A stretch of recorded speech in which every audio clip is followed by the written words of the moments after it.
Kavya వ్రతానికైతే ready అవుతూ ఉంటుంది. అలా రెడీ అవుతూ ఉండగా ఒక్కసారిగా తన కడుపులో బేబీ తన్నినట్టుగా అనిపిస్తుంది. దాంతో కావ్య అయితే తన కడుపు మీద చెయ్యి వేసి ఇలా అంటూ ఉంటుంది, ఏంటి నాన్న, నువ్వు నా మీద చాలా కోపంగా ఉన్నావు కదా?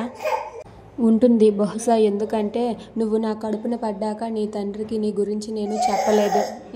ఏ ఆడదైనా సరే తను తల్లి కాబోతుంది అన్న శుభవార్త మొదట భర్తగే చెప్పుకోవాలని అనుకుంటుంది. కానీ బహుశా నాకు ఆ అదృష్టం లేదనుకుంటాను. నిన్ను నీ తండ్రికి నీ గురించి చెప్పలేదు. అది నా దురదృష్టమో లేకపోతే నీ దురదృష్టమో నాకు తెలియదు, కానీ ఖచ్చితంగా మీ నాన్నని నీకు పరిచయం చేస్తాను నాన్న అని చెప్పి తనలో తానే మాట్లాడుకుంటూ ఉంటుంది. ఇంతలో అటుగా కనకం వస్తుంది. కనకం వచ్చి కావ్య పడుతున్న బాధను చూసి చాలా బాధపడుతూ ఉంటుంది.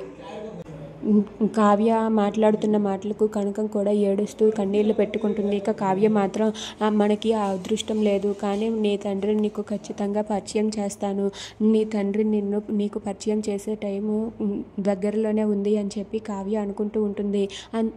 అలా కావ్య తన కొడుకుతో మాట్లాడుతూ కడుపును పట్టుకొని మాట్లాడుతూ ఉంటే ఇంతలో కనకం అయితే ఇలా అంటూ ఉంటుంది, ఎందుకు నువ్వేం బాధపడనవసరం లేదు, ఎందుకంటే వాళ్ళ నాన్న ఆశీర్వాదం దక్కేలా చేస్తున్నావు కదా అని చెప్పి అంటుంది.